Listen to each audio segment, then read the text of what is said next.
नमस्कार, आप देख रहे हैं नेक्स्ट 9 न्यूज़ पॉलिटिकल बाइट और आपके साथ मैं हूं क्रांति सिंह। इस वक्त न्यूज़ रूम में मौजूद है और हर किसी से समझने की कोशिश करेंगे जो इस वक्त महाराष्ट्र में एक बड़ा भूचाल आया और उस भूचाल के बीच में जो उद्धव ठाकरे बुरी तरीके से फंस गए, उसको लेकर के आखिरकार हमारे सहयोगियों का क्या कहना है। क्योंकि देखिए, महाराष्ट्र की सियासत में बीते कई दिनों से जो है ये मुकाबला चल रहा था एकनाथ शिंदे और उद्धव ठाकरे के बीच में कि आखिरकार किसके हाथ में जो है शिवसेना की कमान आएगी। उद्धव ठाकरे पहले अपना सब कुछ गंवा चुके थे, एक आखिरी उम्मीद के रूप में जो है शिवसेना की कमान उनके पास बची थी और अब वो कमान भी उनके पास नहीं रही है। इसको लेकर के उन्होंने आपातकाल बैठक बुलाई। दूसरी तरफ एकनाथ शिंदे जो है वो खुशी के मारे जो है यहाँ पर अपने तमाम कार्यकर्ताओं का हौसला बढ़ाते हुए नजर आ रहे हैं। दोनों ही तरफ की दो अलग अलग तस्वीरें इस वक्त देखने को मिल रही है और इन सब चीज़ों को लेकर के चलिए समझते हैं कि इस वक्त उद्धव ठाकरे का अगला कदम क्या होगा और एकनाथ शिंदे अब क्या करने वाले हैं।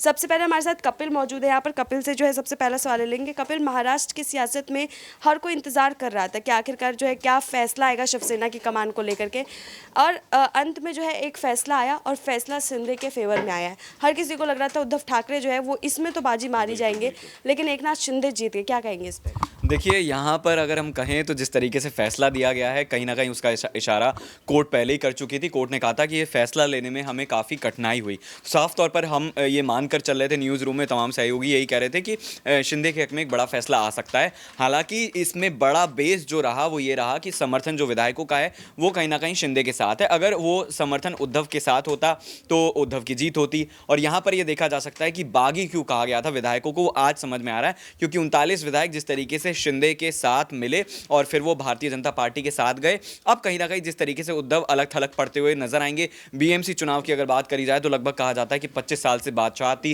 वो बादशाह खत्म होगी और अब कहीं ना कहीं उन्हें संघर्ष करना पड़ेगा महाराष्ट्र की राजनीति में अपने नाम के लिए। क्योंकि अब उन्हें एक नया नाम लेना होगा, तमाम वो चीज़ें करनी होंगी, उसके बाद किस तरीके से उन्हें पहचान मिलेगी। तो फिलहाल अगर उद्धव ठाकरे की बात करी जाए तो जब से उनका बीजेपी के साथ गठबंधन टूटा है, मुश्किलें लगातार जो घिरते हुए वो नजर आ रहे हैं। यहाँ पर शिवसेना की एक कमान थी उनके पास और वो भी अब गवा चुके हैं, तो यहाँ पर जो है उद्धव ठाकरे अब अगला कदम क्या उठाएंगे?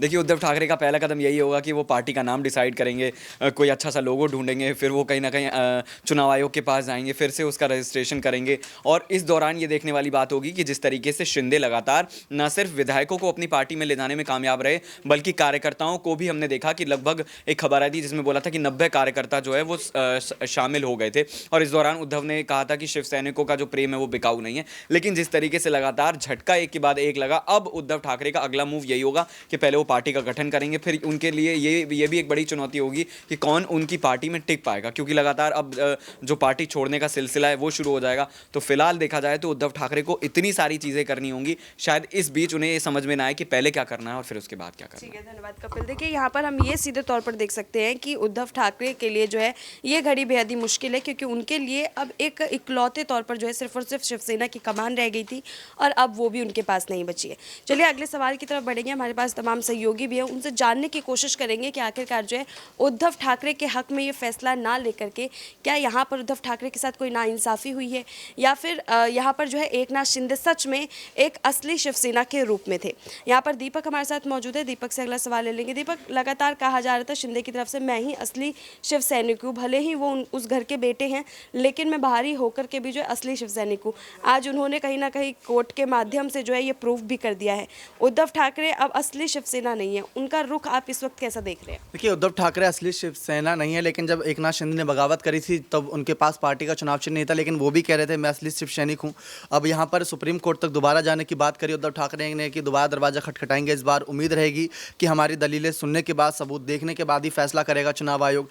लगभग सभी का यही कहना है कि कहीं ना कहीं जो सत्ता में सरकार है, फैसला भी उन्हीं के हक में आया, इसी वजह से शायद ये मामला थोड़ा तूल पकड़ता नजर आ रहा है। लेकिन रही बात एकनाथ शिंदे की, तो शिव सैनिक कहीं ना कहीं एकनाथ शिंदे भी, उद्धव ठाकरे भी हैं। देखा जाए तो चुनाव चिन्ह जो है वो यहाँ पर शिंदे को मिला। इसके पीछे की मुख्य वजह यह है कि चुनाव चिन्ह ऐसे यहाँ पर नेता को दिया जाता है जो अध्यक्ष के तौर पर बाकी नेताओं की सूझबूझ से सामने आता है, और वो नाम सबने मिलकर एकनाथ शिंदे का आया किया था। अगर 55 में से 40 कहेंगे शिंदे और 15 कहेंगे उद्धव, तो जीत तो आप बहुमत की करेंगे, क्योंकि लोकतंत्र में बहुमत को कितनी मान्यता मिलती है आप जानते हैं। तो वही चीज़ यहाँ पर नजर आ रही है। उद्धव ठाकरे भी असली शिव सैनिक होंगे होंगे, लेकिन अध्यक्ष नहीं है वो, शिवसैनिक हो सकते हैं और उनको मनाही नहीं है अगर एकनाथ शिंदे के साथ वापस चले आते हैं।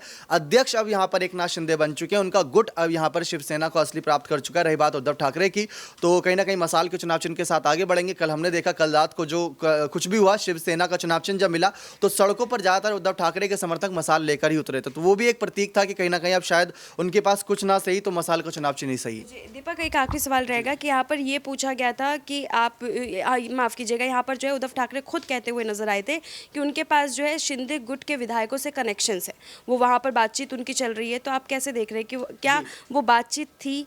अगर होती तो आज ये नज़ारों को देखना यही बात एकनाथ शिंदे कह रहे हैं कि अगर वो सचमुच कह रहे हैं उद्धव ठाकरे कि उनके साथ संपर्क में कोई विधायक है, कोई भी विधायक है, तो आप उसका नाम बता दीजिए। एकनाथ शिंदे खुद ये कह रहे हैं कि मैं उसकी फ्लाइट की टिकट या उसको खुद कार में बिठाकर उद्धव ठाकरे घर तक छोड़कर आऊँगा।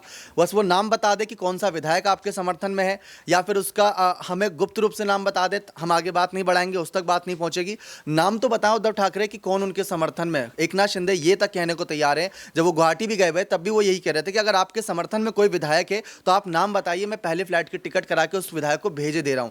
कई ऐसे नेता थे, मतलब कुछ ऐसे नेता थे, एक दो, जो ये कह रहे थे कि हमें पता नहीं था कि हम बगावत कर रहे हैं उद्धव ठाकरे के खिलाफ, तो वापस आ गए थे।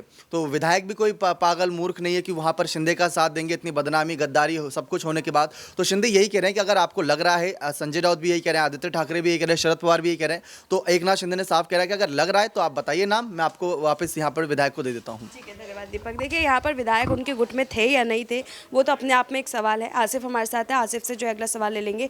आसिफ, आपातकाल बैठक बुलाई गई यहाँ पर उद्धव ठाकरे की तरफ से, अब क्या लग रहा है इस बैठक का कोई मतलब निकलेगा यहाँ पर? क्योंकि जो उनके हाथ में एक आखिरी निशानी थी वो भी वो छोड़ चुके हैं, तो अब इस बैठक से वो क्या करना चाहेंगे? नहीं, देखिए, उम्मीद वहाँ की जाती है जहाँ न्याय मिलने की थोड़ी सी जो है कहीं पे जगह होता है। ये सबको पहले से ही पता था, तमाम चीज़ें स्क्रिप्टेड थी। जिस तरीके से दीपक ने बिल्कुल बताया कि भाई आप 40 विधायक उनके पास हैं, सरकार उनकी है, अधिकारी चुनाव आयोग उनके गुलाम हैं, उनकी चापलूसी करते हैं, उनकी चाटुकारिता करते हैं, तो लाजमी है कि इन सब में छूट नहीं। और ये उम्मीद सुप्रीम कोर्ट ही है, भले वहाँ भी चले जाएं, लेकिन मुझे लगता है कि शायद वो एक अलग मामला होगा। लेकिन जो हुआ है इससे साफ जाहिर है कि आपके पास लाठी है तो आप कुछ भी कर सकते हैं, और यही चीज़ हम सबको वहाँ महाराष्ट्र में देखता हुआ नजर आया। आज कोर्ट का जो फैसला आया, जब कोर्ट ने ये फैसला सुनाया कि चलिए ठीक है, शिंदे को जो है वो असली शिवसेना का हक देते हैं, उनको शिवसैनिक कमान पकड़ाते हैं, तो यहाँ पर ये फैसला देख करके क्या लग रहा है कि ये न्याय हुआ है या अन्याय हुआ है? नहीं, कोर्ट नहीं, यहाँ पे चुनाव आयोग की बात है, क्योंकि चुनाव आयोग ने ये चीज़ें कही हैं। कोर्ट अगर होता तो उस पर टिप्पणी कर ही नहीं सकते हैं ना, तो कल मैं ही जेल चला जाऊंगा, जो हकीकत है।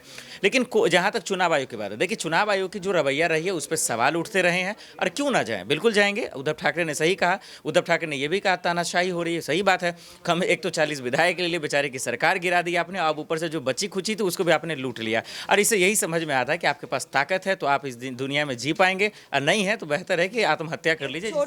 एक छोटा और आखिरी सवाल, बीएमसी चुनाव में अब किसकी जीत देख रहे हैं, जब शिवसेना के कमान पूरे तरीके से जो है यहाँ पर शिंदे के पास पहुंच? जीत हार तब होती है जब लोकतंत्र होता है। यहाँ पे लोकतंत्र ही नहीं है तो लाजमी है कि बीजेपी की ही जीत होगी, उद्धव ठाकरे एकनाथ शिंदे की गुट की ही जीत होगी।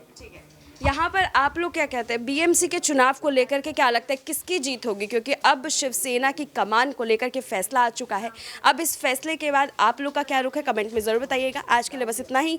देश दुनिया की तमाम बड़ी खबरों के लिए देखते रहिए Next 9 न्यूज़ पॉलिटिकल बाइट।